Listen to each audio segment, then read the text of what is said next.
Nathan, as you know, many of our GCologist community are helping their clients in a range of ways to use the GC index to inform a number of business decisions at various points in the business cycle.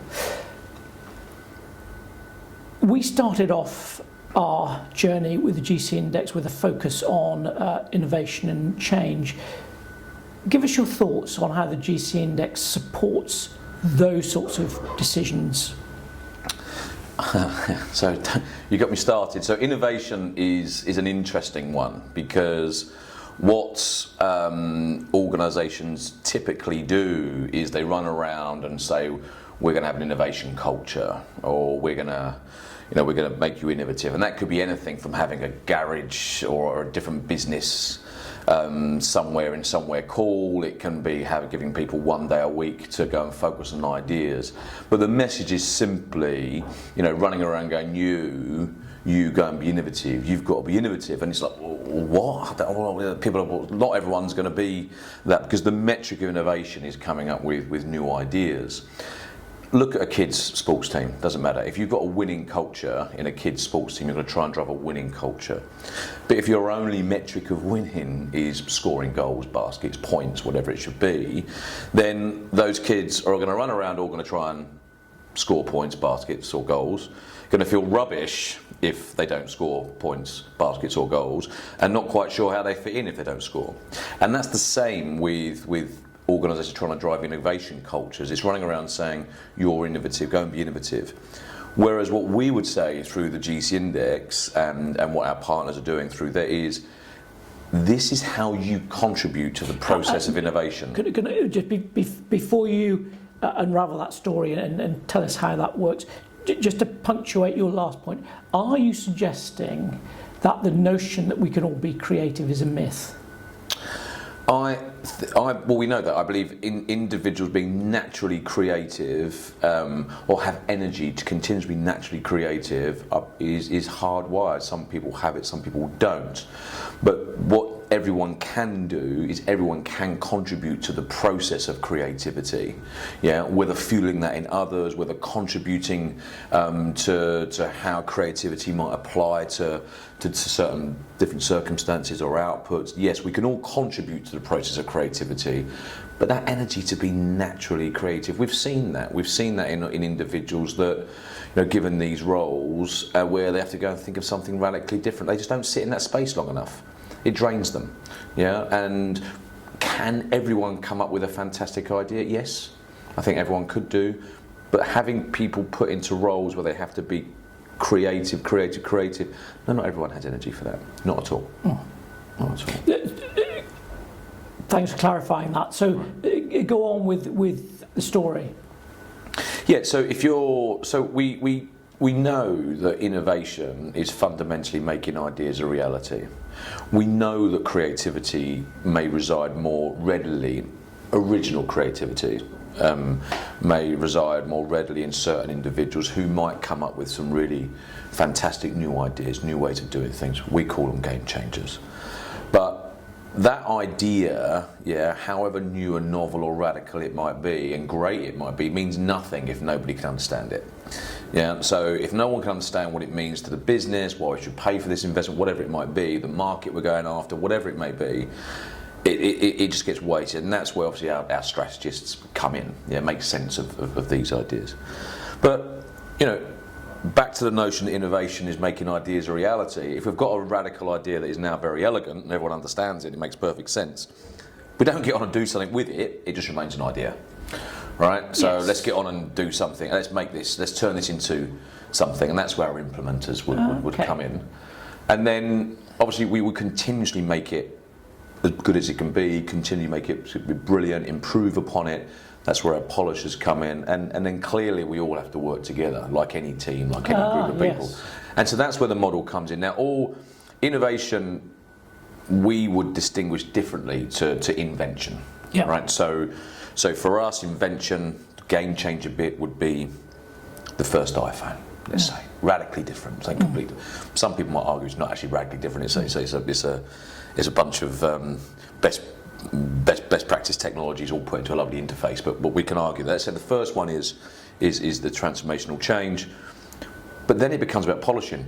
Innovation is incremental improvements at iPhone 2, iPhone 3, iPhone 4. There is nothing wrong with that. Yeah, I mean, but organisations do confuse innovation with invention.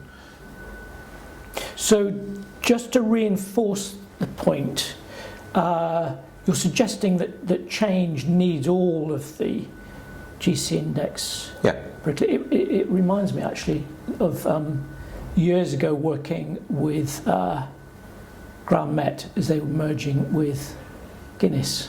Yeah. And across a number of senior teams, the phrase came into being, there are no prizes for good ideas. Yeah. Which is interesting, and it reflected the history, I think, of Graham Met being very acquisitive and chasing all sorts of ideas. But I would guess that resonates for you in the context of what you've just been saying about the GC index and change. Yeah, it does. I've got another story about Guinness if you want that as well. But and why Guinness Cold got invented. And that was again an incremental change. Yes. Yes. But so the story goes, legend has it, from a very well-respected consulting organisation that was helping Guinness.